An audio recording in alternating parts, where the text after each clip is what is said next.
मध्य प्रदेश विधानसभा चुनाव में फतह हासिल करने के लिए बीजेपी और कांग्रेस अपनी राजनीतिक गोटियां फिट करने में जुटी हुई हैं। दोनों दल इस बार करीब 15 महीने पहले चुनावी तैयारियों में जुट गए, लेकिन सबसे बड़ी चुनौतियां बीजेपी और कांग्रेस के सामने वो सीटें जो वो लंबे समय से नहीं जीत सके हैं।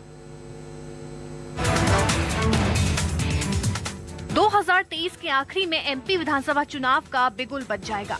इस बार का मुकाबला कांग्रेस और बीजेपी में कांटे भरा रहने की उम्मीद है, लेकिन दोनों पार्टियों के सामने वो सीटें चुनौती बन गई हैं, जिसे वो लंबे समय से जीत नहीं पाई है।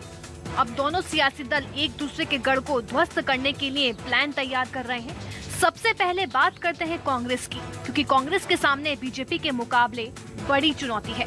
करीब 2 दर्जन से ज्यादा ऐसी सीटें हैं जहां कांग्रेस का लंबे समय से खाता नहीं खुला।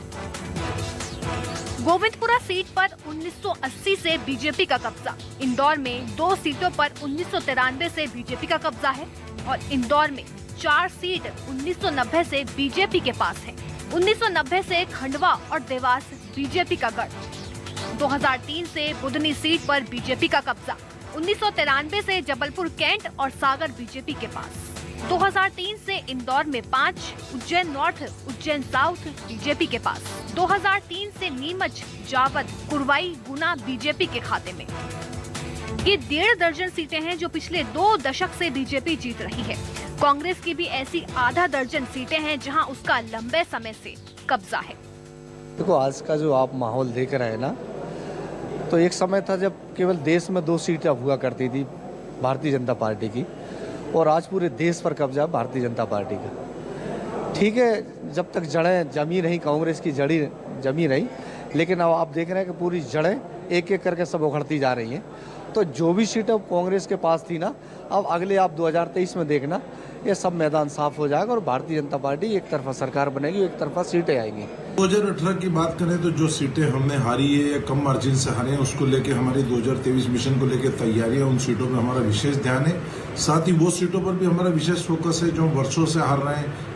जो कई मध्य प्रदेश की कई ऐसी सीटें हैं जो वर्षों से हम हार रहे हैं, जो भाजपा का गढ़ बन चुकी है, उन सीटों पर भी हम विशेष प्रकार से ध्यान दे रहे हैं। उसके लिए भी हमारा सर्वे का काम जारी है। हमारी कोशिश है कि उसको लेकर हम पहले प्रत्याशी घोषित करें, और साथ ही हमारी यह भी तैयारी है कि उन सीटों पर हम मजबूत उम्मीदवार उतारें ताकि जो भाजपा का गढ़ है उसको हम समाप्त कर सकें।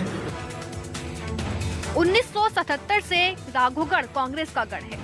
1988 से भोपाल उत्तर पर कांग्रेस का कब्जा। 1993 से लाहौर पर भी कांग्रेस का कब्जा। 1993 से पिछौर। 2003 से राजनगर कांग्रेस के पास। 2008 से भीतरवार। 2008 से गंधवानी, डिंडौरी कांग्रेस के पास। दोनों पार्टियों की तरफ से दावा किया जा रहा है कि वो इस बार पहले ही उन सीटों पर रणनीति बनाने में जुट गए हैं जहां वो लंबे समय से हार रहे हैं। अब देखना होगा दोनों सियासी दल उन सीटों को कैसे जीतेंगे जहां वो लंबे समय से जीत का स्वाद नहीं चख पाए हैं। Bureau report, news 24, Madhya Pradesh, Chhattisgarh.